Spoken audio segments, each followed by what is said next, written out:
আস্তে আস্তে আস্তে তো তোমরা আস্তে তো আস্তে আস্তে আস্তে আস্তে আস্তে আস্তে আস্তে বাবারা আস্তে আস্তে আস্তে তো তোমরা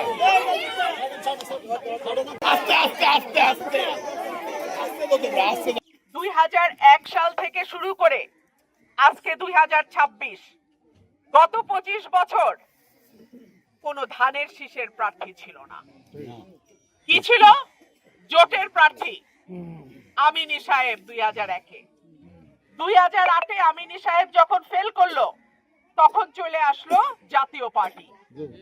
2014 সালে আবারও জাতীয় পার্টি, কারণ বিএনপি নির্বাচনে অংশ নেয় নাই। 2018 সালে আপনারা উকিল আব্দুল সাত্তারকে ভোট দিয়ে এই দুঃসময়ে নির্বাচিত করছিলেন, কিন্তু এই মানুষটাও চলে গেল আওয়ামী লীগে। তাহলে বিএনপির হাতে কি রইল? কিচ্ছু নাই। এখন আবার 25 বছর পর যখন একটা নির্বাচন হচ্ছে এবং নেতা কর্মীদের একটাই দাবি ছিল দলের প্রার্থী দিয়ে, এমন তো না যে দলের প্রার্থী ছিল না, কিন্তু কোথা থেকে অষ্টগ্রাম থেকে ভাড়া করতে হইল প্রার্থী। সেই প্রার্থী মার্কাও না, খেজুর গাছ। এখন শুনতে হয় ধানই নাকি খেজুর গাছ। আমি যদি কই হাসি হইল বাঘ, তয় হইব? তয় চলতো? হাঁস হইল হাঁস, বাঘ হইল বাঘ। খেজুর গাছ হইল মরুভূমির গাছ, আর ধান হইল আমরার প্রাণ। কেমনে খেজুর গাছ ধান হয় জানি না।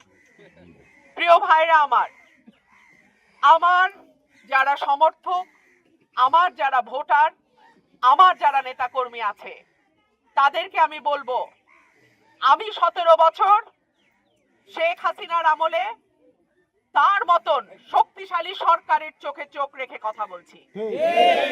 আপনারা আমাকে ভালোবাসেন, আপনারা আমাকে আপনাদের সন্তান হিসেবে গ্রহণ করেছেন, আপনাদেরও ভয় পেলে চলবে না। যদি কেন ফোন আসে যে আফার কাছে যায় না, কইলাম গেলে বিপদ আছে, আইতে পারে, নির্বাচন সামনে রেখা অনেক কিছুই হইতে পারে, আপনারা কইলাম ফিরছেন না। আমি জীবিত শেষ নিঃশ্বাসটা পর্যন্ত আমি আপনাদের সঙ্গে আছি,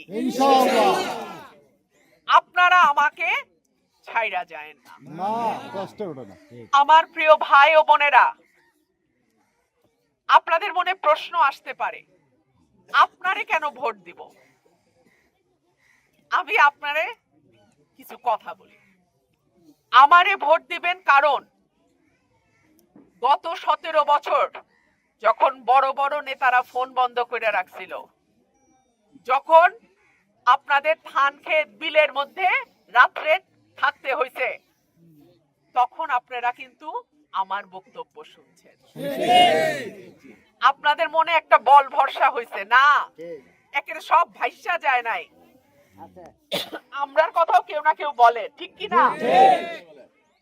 আজকে যদি আপনারা আমাকে ছেড়ে যান, আমার কিন্তু কোথাও কেউ থাকবে না।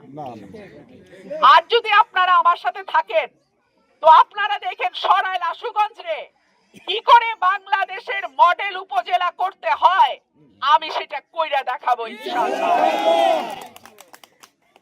প্রিয় ভাই ও বোনেরা,